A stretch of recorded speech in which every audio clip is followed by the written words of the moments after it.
তৃতীয় শ্রেণী পড়ুয়া 10 বছর বয়সী ছাত্রকে শ্লীলতাহানি করার অভিযোগ উঠল এক ব্যক্তির বিরুদ্ধে। ঘটনা গোমতী জেলার কাকরাবন থানার অধীন কিশোরগঞ্জ গ্রামে।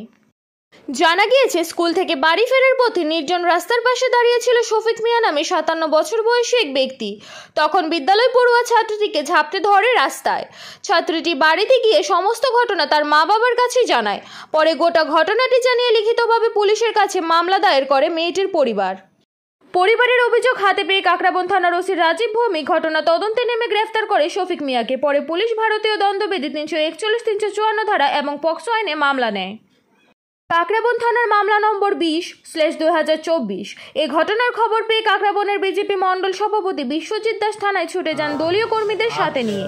কথা বলেন থানার ওসির সাথে এবং ঘটনার অভিযুক্ত শফিক মিয়াকে দৃষ্টান্তমূলক শাস্তির দাবি করেন।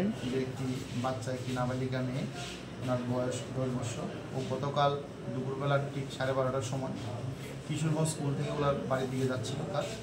তখন রাস্তার মধ্যে একটি জায়গার মধ্যে একজন লোক, যার নাম শফিক মিয়া, বাবার নাম আলী আকবর, নদীর পার কিশোরগঞ্জ ওনার বাড়ি, ওই বাচ্চা মেয়েটিকে মোলেস্টেড করে। তো সেই অভিযোগ আসার পর আমি আমার টিম নিয়ে রেড করি এবং তদন্ত শুরু করি এবং রেডের মধ্যে গিয়ে ওই আসামিকে ওই বাড়ি থেকে অ্যারেস্ট করে আনতে আমরা সক্ষম হই।